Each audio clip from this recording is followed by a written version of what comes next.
Hi sewing friends, I'm Karina from Lifting Pins and Needles. Welcome to another vlog. And in this one I want to show you one special dress I've made maybe about 10 days ago, and that's because I had to have it ready before the 30th of April, but I wasn't supposed to show it until now because it's a little short appearance of one of my makes in the sewing blab for a sewing challenge called Pin It Sew It event, and I did participate last year. The premises is basically you pin something in your, one of your boards, and you just try to recreate it however that may be. So you're gonna see me during the part of the process. I film me pop up this inspiration picture all the time, and I always have it on my phone while I was drafting because the proportions of it, I was just working them out in my mind and eyeballing and all sorts. So I'm going to show you now the inspiration picture of a wrap dress with a flounce, sort of asymmetrical, shorter on the top and then longer towards the bottom. And I don't have a pattern for this at all. I have just one wrap dress pattern for a woven, and that is the Eve dress from Sew Over It. And I did make it last year and it was okay, it was successful. Little bit of it was a bit booby, but oh well. Otherwise it was a good fit. So I just decided to hack this pattern. Basically the bodice stays the same. I was just gonna mess with the skirt. So this is what is coming up next. All the pattern work I did to recreate the look that I wanted, and the makings of the yoke, because that is totally different from what the pattern tells you. I did it double yoke, the burrito method, but it's a tiny little yoke, so I filmed that process as well for you. So that is coming up now. This is my inspiration picture from Pinterest. So it's a wrap dress, and I'm just wanting to recreate the flounce there on the wrap. I don't care about the sleeves, but if you can see up at the waist where the wrap begins, there's about a 10 centimeter flounce length there, and then it starts widening to like a longer length at the bottom. So I have here my pattern pieces, the Eve dress. I've just traced them out on normal paper so I can chop them up. So I've got the back and I've got the front there. So that's the side of your dress, and this is the middle part, but it's going to be crossed over, right? So this part here on the side, as you can see on the dress, from the waist down, I am going to, look, it's half her thigh sort of length. So on my thigh, that's about 35 centimeters. And then towards the other side, it tapers to nothing. So I'm going to measure 35 here.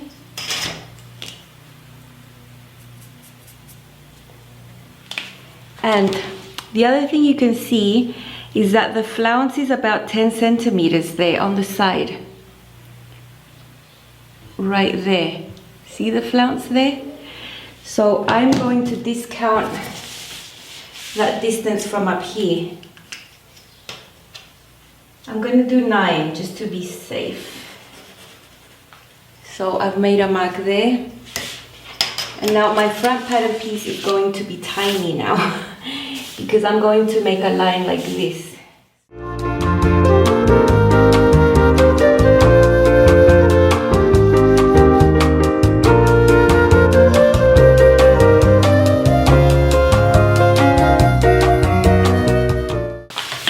So look how tiny my pattern piece is now. I assure you it will cover me, because look, you can see it doesn't match here on the center, right? But there's going to be a flounce there, 10 centimeters. And then the flounce on the bottom from down here, because I cut this at 35 here, and my preferred length for a skirt is 60, I'm going to make my flounce 25 centimeters long on this side, and then tapering to 10 centimeters on that side. Now the back skirt is just going to be the length of this side. So 35 centimeters, because the bottom piece is also going to have a flounce. So this is easier because I'm just going to measure.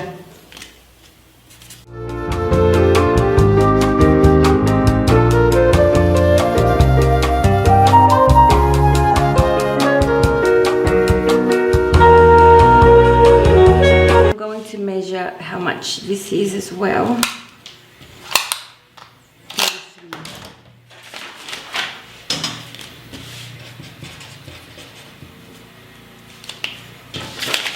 And I'm going to measure this length as well.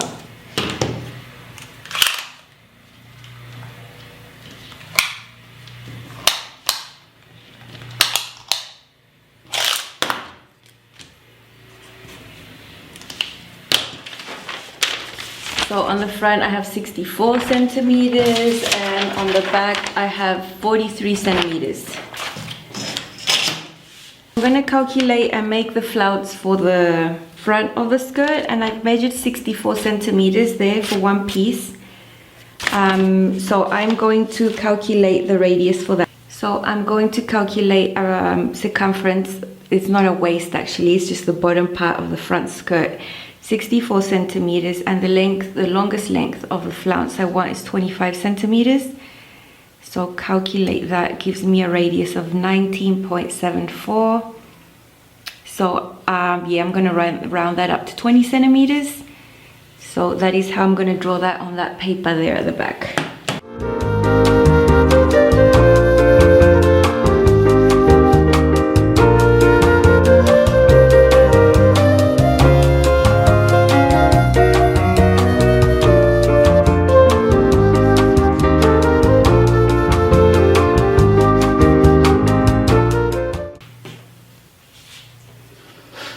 So you see here you have my 20 centimeter radius with my 25 centimeter length of the flounce. But on one of the sides of the skirt, I want it to be 10 centimeters. See how that flounce is bigger on one side and smaller on the other? So I need to have that on one side of the skirt be 30 and on the other side, when I cut this on the fold, be 10. So I'm going to put this on the fold and cut just one single piece.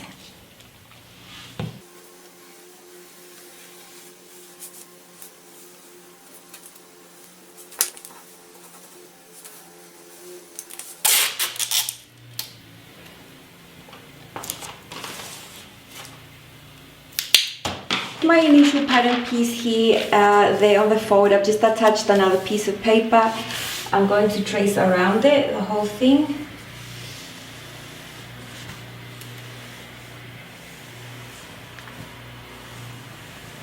I'm not very good with markers.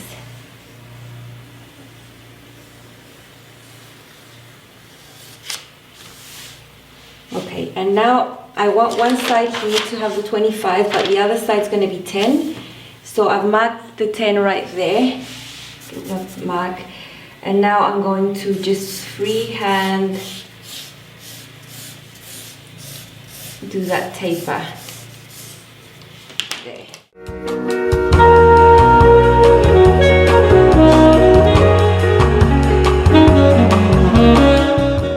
So I've made up the skirt there, the front plus that 10 centimeter flounce down, and here it will be 35. Makes sense? Easy peasy. So for the back of the skirt there, that measures 43, but it's on the fold, so it's 86. I've put 86 there. The length of the flounce is 25. Calculate, and that's going to give me 26.7 radius. So 26.5.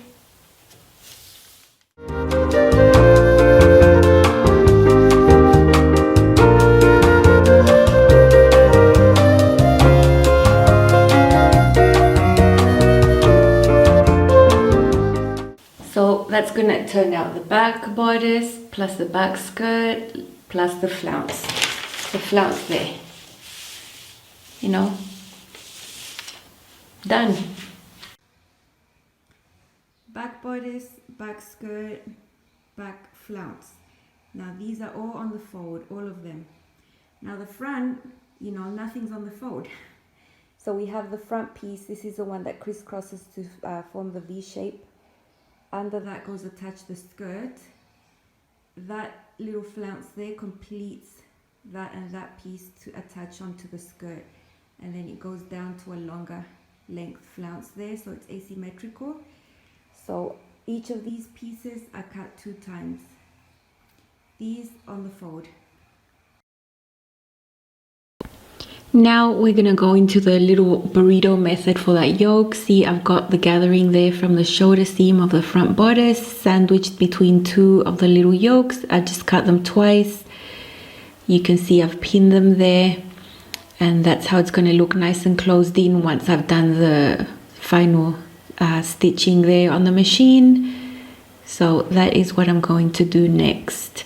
Just quickly go on and sew that little shoulder seam, sandwiching in that gathered part between the 2 little yoke pieces. So now I'm on to the back. I've got the back shoulder seam attached to one of the layers of the yoke there. The other one's flapping around. I've pinned them. Once I've pinned them, I go and twist this around like it's going to look when it's all closed in, and then I start grabbing it with my fingers and turning the fabric inside out. It is a little bit fiddly, but if you keep your fingers firmed, you're going to know exactly what seam to sew. There you can see me pulling the fabric through. Now it is just a shoulder seam, so it's not that bulky. And then with the same pins that I pinned the first layer of the yoke, I'm going to start pinning on again to catch that second layer of the yoke on the back shoulder seam of the back bodice really. So I'm just going ahead and pinning everything there.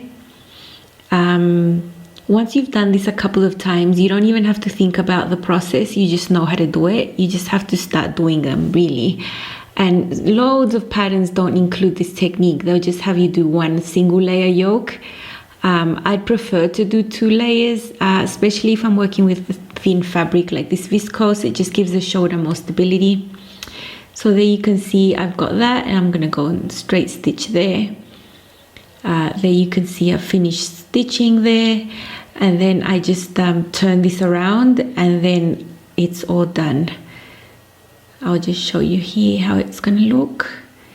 I'm going to flip that little piece of fabric around. It looks quite wonky there, but once you've turned it around, it looks great. See, everything's enclosed. All the seams are inside that little yoke. And then good pressing, and you're good to go. Cool, so I hope you enjoyed watching me modify that pattern. It wasn't really that hard, just taking a few measurements and eyeballing the proportions of how I saw it on the picture and how I thought it had to look on paper. Nothing scientific, you know my style. I do a lot of freehand stuff, and I have a lot of fun while I'm doing that as well. So the fabric I chose is from the street markets in Bolivia, and I actually had quite a lot of yardage, so I was able to cut quite happily into this pattern because it was a tad fabric hungry.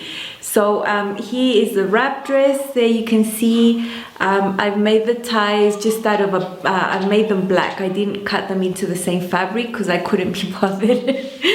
And so basically, after you had everything pieced, all these thousands of pattern pieces together, the construction of it was the same as you would the Eve dress, which is quite simple, you know, it doesn't have any darts or closures or anything. One change that I did do is the side it wraps towards. I think you're supposed to wrap towards the left or the right. I can never remember that. Anyhow, I wrapped it the other way, and that is to hide a little flaw. I'm going to untie this so you can see. There is a little flaw here on the fabric. If you can see, there's a slight discoloration there. I mean, that's what I get for buying street fabric, right? But in Bolivia, I mean, when I found a nice viscose and lots of yardage, I just go and get it. I didn't really check if there was any imperfections, and I didn't notice when I placed the pattern pieces either. I did notice while I was sewing it, and I just decided to cross it the other way so that this side of the dress would cover that little flaw there. I don't mind, no one notices. So but it's quite a popular dress. I finished the whole dress inside with binding, the neck, this part, everything all the way around the flounce. It's all finished with bias binding.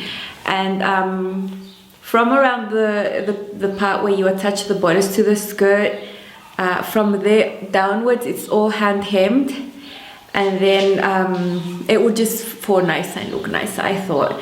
And then this front bit there is not. That is actually, I can't even see. I've done that with machine, you know. And there is this little part here that tends to stretch out because it's all cut on the bias, this part. And it tends to stretch out. So you really have to pay attention to the length that the pattern recommends this to have as a finished garment. And you need to ease this length into your binding or your like stay tape, ribbon, whatever method you're using, so that you get the correct length. And that's how you're not going to get all that gaping. Can you hear the dogs? They are just going crazy out there. They're not my dogs because I'm not a dog person, by the way. Anyway, I worked really hard at the back to get these rhomboid shapes to sort of match. I didn't try pattern matching at all, it's impossible, but for these rhomboids to match, you know, in the placement there, so that one wouldn't be like cut off and all that. So I worked to get that to look nice at the back. There's my flounce everywhere. I couldn't do anything with pattern matching there, but this part I wanted it to match. So I am going to try it on now, so you can see at least the top part, how it fits. So in 1 second I'll have it on. And here I've got it on. You can see there the V is quite deep, and I actually do have a tiny little pin there, because if I didn't, it would just maybe cross maybe 2 centimeters lower, where I wouldn't want anything to show really. I'm quite happy with the amount this is deep, like the depth of this. I'm quite happy with that. I don't want it deeper, so little pin, and I'm quite happy. I finished the arm side with bias binding on the outside visible, and I hardly ever do that, but for this one I did that just because, you know. So you see there's no gaping here, it fits really nicely. So I'm going to insert a picture here of me outside where you can see the full length and how the flounce flows, and it's exactly what I wanted. So trimming down the sides of the skirt so that it wasn't that wide at the bottom. I totally like how it turned out. And just adding a half circle flounce. I would never add a flounce that's a full circle, because I think that would be just too much volume for what I like. I like more streamlined.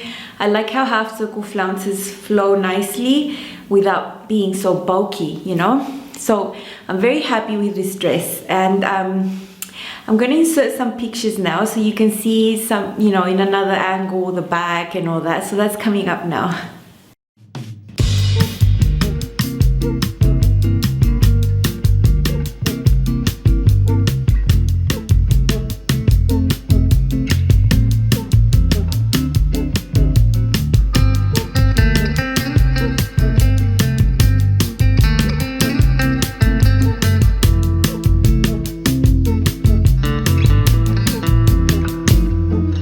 Okay, and such a lengthy project couldn't have just gone smoothly, you know.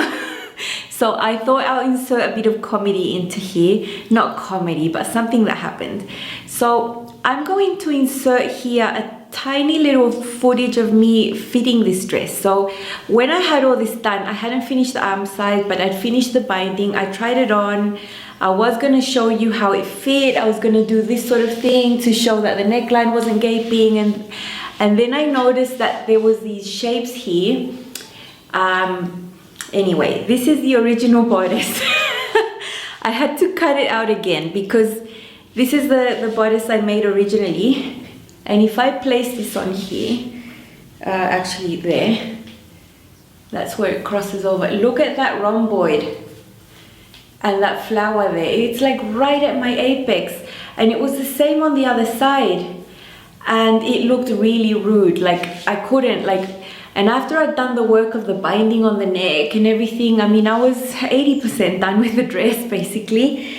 I was like, oh, and I tried to adjust it and shift it, but there was no way. That rhomboid shape with that flower was there to stay, and I didn't notice it when I was cutting out the pattern pieces. I just didn't notice.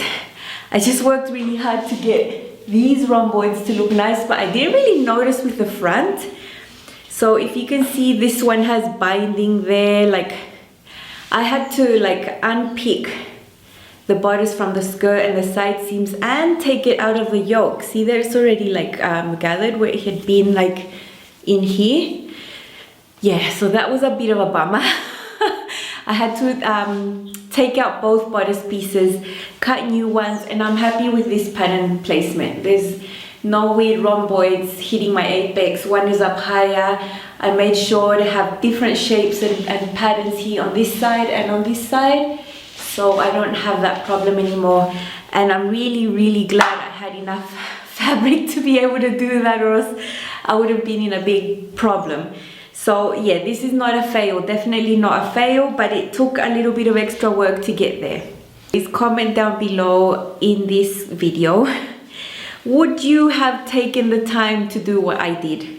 If you had made a mistake like this, where you noticed something was gonna look wrong. I mean, this dress was fine, the dress was perfect. It's just the shape of this was placed on the wrong place. Would you have just put it away and called it a fail, or would you have taken the work and unpicked and did all this again and basically spent a couple more hours on it? I definitely did do the work. I think it was worth it. I liked, you know, the work I did on the pattern. Like the pattern work was, well, it was not that lengthy, but it did take a while. So for me, it was worth it. I'd just like to know if you would have done that, or you just would have like, no way. So yeah, that's all for now. Bye.